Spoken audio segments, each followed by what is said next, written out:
We started today talking about VC-backed fundraising strategies, but what if you want to take the next step in your business without losing equity? This next conversation will shed insight on how you can scale while bootstrapping. Moderated by writer and editor Katherine Singh, please join me in welcoming founder and CEO of Quill, Fatima Zaidi, and founder and CEO of Growclass, Sarah Stockdale.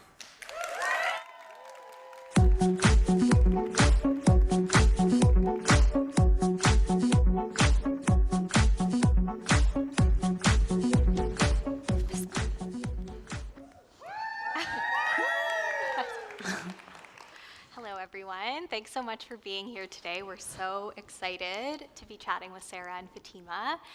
We don't have too much time with you today, so we're just going to dive into it. You both have pretty illustrious resumes, I would say. I'd love to hear, and I'm sure everyone else would, why you both got into your line of work and launched your respective businesses. I don't know, Fatima, if you want to start. Sure, yeah, absolutely. Ooh, that is loud. Here we go. I think that's better. So before I launched Quill, at the time I was running a marketing agency, and we were working with corporations to do their PR, media relations, and just generalized marketing practices. This was right before the pandemic. And at the time, like many Canadians, I didn't even know what a podcast was until the launch of Serial in 2014. That just sort of blew up the industry. And I thought it was a really fascinating experience for brands to connect with their stakeholders and reach their customers during a time where no other content medium could. You can be driving to work and listening to a podcast, but you can't be watching a video. You can't be reading a book. And so I thought it would be really interesting if there was one centralized agency that could do it all, that could create the podcast, market it, have a product that went along with it. So I left that space to launch something very niche and specific, which at the time people were like, you are crazy. Podcasting is like such a baby in the market. But what happened, and the game changer for us, being in the right place at the right time, was COVID. How about for you, Sarah? So, same problem. So I spent the first basically decade of my career growing early stage fintech startups for VC funded companies, and burnt out, like we all would if we spent that long working at startups. And so started consulting after the last company I worked for was sold to Airbnb, and saw kind of two problems.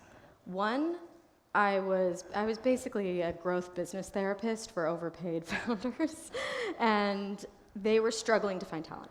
And when they were hiring growth talent, they were hiring from the States. They were hiring Patagonia potatoes with Excel spreadsheets who were not helping their businesses grow, but who were very expensive and cost a lot of equity.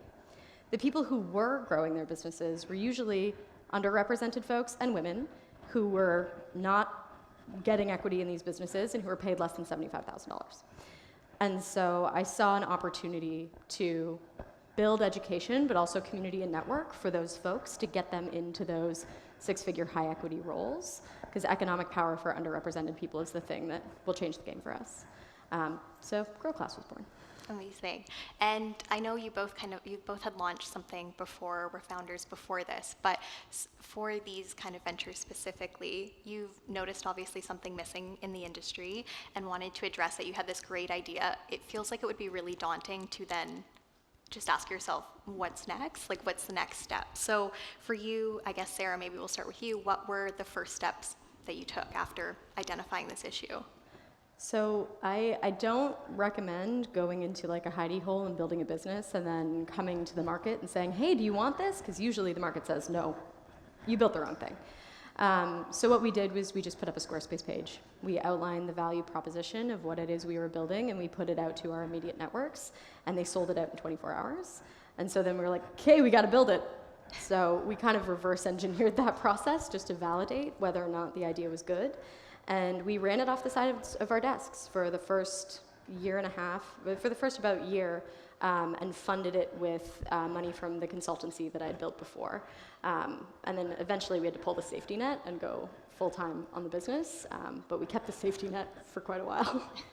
Is that daunting, or was that kind of scary? You said you sold it before you built it, or was that exciting for you? So the last the last presenter has ADHD. I too have ADHD. So if you give me a fun challenge and a deadline, I am unstoppable. If you give me a long period of time to do something, it gets done within the last 3 days anyway. So it was really kind of helpful to know that we had people waiting on the thing, and that it had to be great, because we really knew that this was something that we wanted to do. And Fatima, for you, what were kind of the first initial steps you took?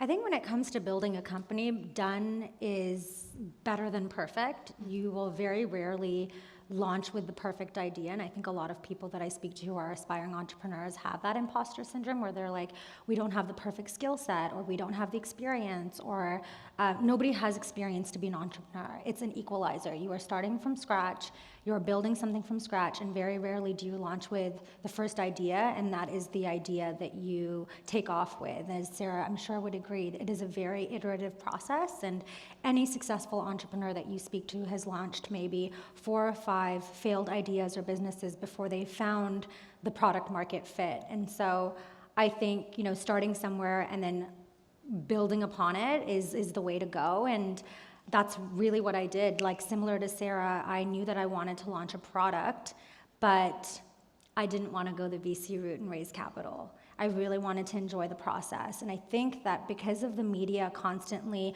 profiling and championing companies that raise capital, we have set this unexpected message that you need to raise funding to be a successful company. And nobody really talks until today, or until very recently, I think nobody really talks about the companies that have managed to bootstrap it creatively and retain 100% of the equity. And instead of their investors being their customers are the priority and focus.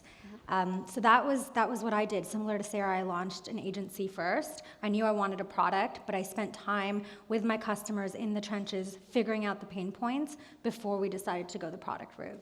And why was that important to you both to go that route, funding this on your own? Because we're obviously here talking about bootstrapping, which is building a business from scratch or with minimal, without or with minimal external capital. So why was that important for you to do that on your own?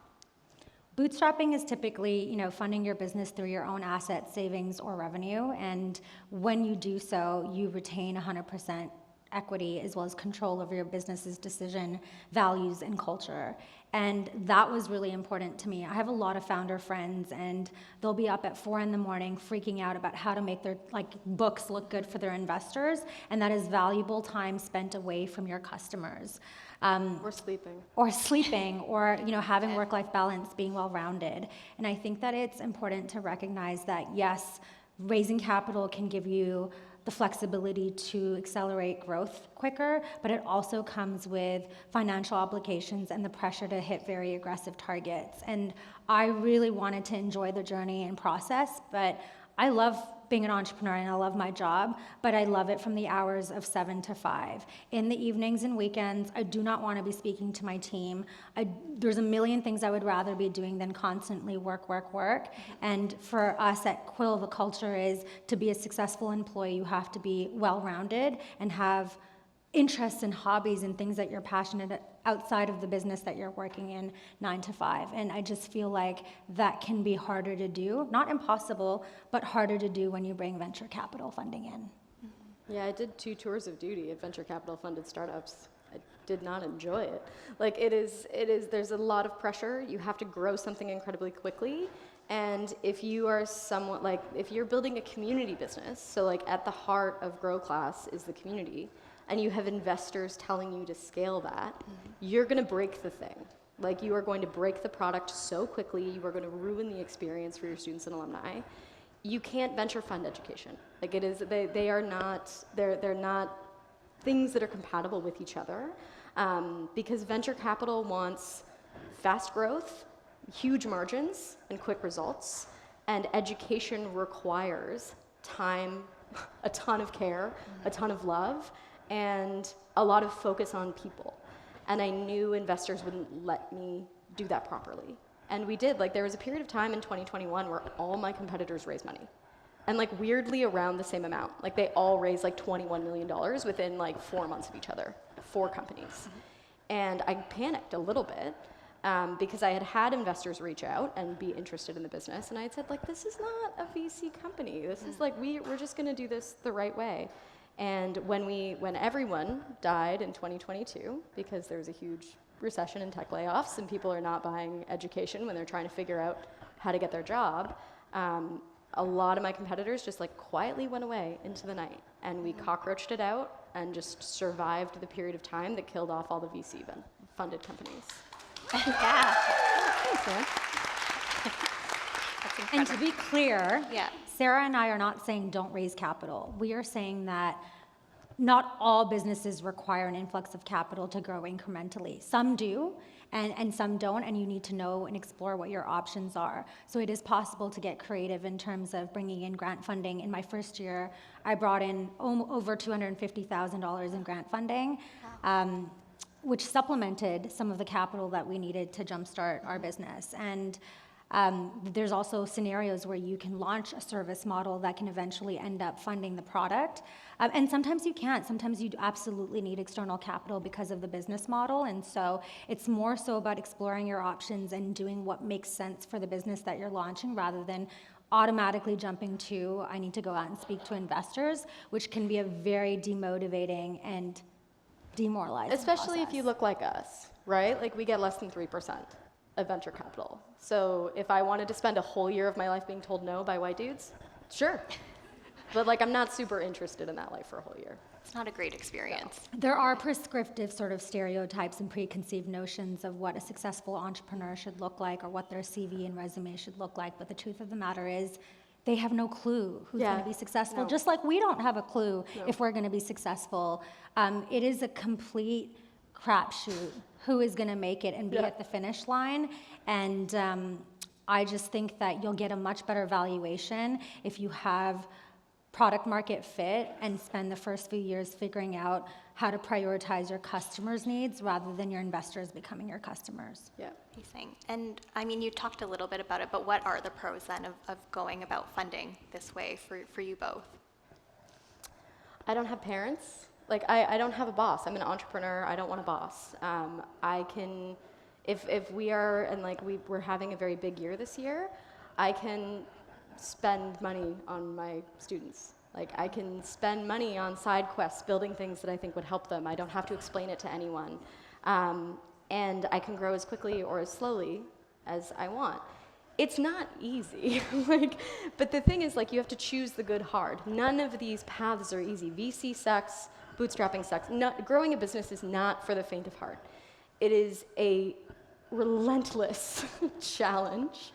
You have to choose the challenge that you want for your life. And so I wanted good hard. What's hard that's going to make me feel good? The hard that's going to make me feel good is having control, being able to do the things that I know are best for the company and for the community, and grow at a pace that makes sense so that we don't just, because it's 2022, go away overnight, because that's what the investors decided was best.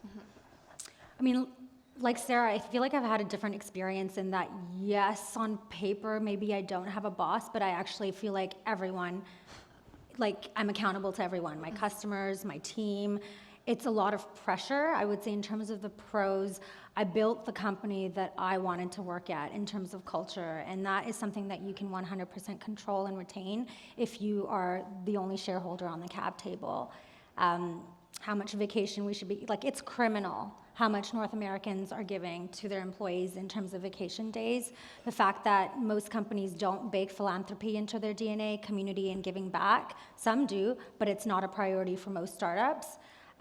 Being able to control like work-life balance and happiness, how many hours your team are working, those are, I would say, a lot of the pros, because you can really enjoy the process and journey. If you make mistakes, you're only accountable to one person on the cap table, maybe two. So it becomes about the learning experience and how you can iterate and continue to get better. And also, I would like to say, there is this preconceived notion out there that you cannot scale your company when you're bootstrapped, and that it takes a very long time to get there. We launched in 2020, and this year we hit number 10 as Canada's fastest growing company on the Globe and Mail list. You can absolutely do it. That's incredible. And we didn't have VC funding, so it is absolutely possible to scale a company. We're on the scale-up stage. without external capital. That's amazing. I hope you have that like top of everything, top of your site, top of your CV. My Introduce marketing yourself. team is here, and they absolutely will be plugging it everywhere. Every moment. Well, I do want to ask quickly about that sustainability and growth and tips for that, but just for anyone in the audience who is launching something, has launched something, and wants to kind of go about funding this way, what are some tips that you might have, just some quick tips perhaps, like to get them started? If you take out a small business loan, don't do it. Just be very aware of the types of funding that you bring into your business, and maybe interest rates are incredibly low when you get the loan, and then maybe you have a baby and interest rates double the day before you have your baby. Just be very wary of the capital that you bring into your business. And the best advice that I ever got, bootstrapping my company, was literally a founder sat across from me and said, just don't die. Just don't die until you can get lucky. Build something that's great. Do really hard, wonderful work for your customers. Don't die long enough to get lucky. And he was right. So far, so good. Yeah. In terms of some tactical things that you can tap into, so I actually do have a master grant sheet that I've built out for early stage startups. So if anyone in the audience is an entrepreneur looking for funding, like reach out to me on LinkedIn. I'm happy to share this. It's a public resource. What in the Tech has it on their website. I think it's floating around in the ecosystem, but if you don't have access to it, please reach out. But there's lots of loans and grants you can tap into. Futurepreneur does $20,000. And they have a really long window to pay it back with like minimal to no interest. There's a lot of grants that you can tap into. We just won the TELUS Small Business Grant. Amex does one. Visa does one. If you're launching a technology company, then Shred and IRAP are really great resources. We get tons of funding, hundreds and thousands of dollars of funding from them. There are like the OCE, Talent Edge, Career Foundation for Hiring. There are so many options that you can tap into. I do have it actually all in the master grants. If you're like taking notes, don't worry about it. I'll send it over to you. But explore all of your options and exhaust those options before you think about funding. In the first year that we were operational, right before the pandemic, I thought I needed funding, and we almost signed a term sheet with an entrepreneur that would have taken 20% of our business, and the amount of money is what we now make in 2 weeks. Wow. So in hindsight, it ended up being a blessing, and so try to maximize the grant and loan route first before you think about giving away your hard-earned equity. And then for people, I mean, you both are several years, like 4 and 5 years into your current businesses. And I mean, as you've kind of highlighted, speaks for itself, they're doing very well. So if someone has launched something or is looking forward towards sustainability and growth and how do I keep this going, how do I not die, what are some tips you have for that, for scaling up, I guess? I think the thing that I love about bootstrapping is it forces you to think about your long-term needs but balance it with your immediate needs, which creates a culture of resilience during times of uncertainty. And I think, you know, it's very much you kill what you eat, and you can eat as much as you grow. Yeah. So I would say that try to build that culture of like running lean, try to build a culture of growing slowly, incrementally, and prioritizing your immediate needs. I think, you know, if you look at companies like WeWork and all of those other organizations whose valuations failed, it's because they raised so much capital, had this like fake false sense of confidence, but didn't prioritize being cash flow from day one. Yeah. Cash flow is king. Yeah. And if you're growing and building something, you're the chief sales officer. Like, if you want to be an entrepreneur, you have to sell. You taught me this. Even if you don't want to. You said this to me aggressively. You have to be the person who sells, and if you are uncomfortable with selling the thing that you are building, you're building the wrong thing or you're the wrong person. Like, you have to be comfortable selling, because you kill what you eat if you're bootstrapping, and if you can't kill anything, you're gonna go real hungry real fast. Well, I think that's a great place to wrap up. Thank you both so much for sharing your insight. Sarah and Fatima, for everyone, thank you. Katherine as well. Thank you.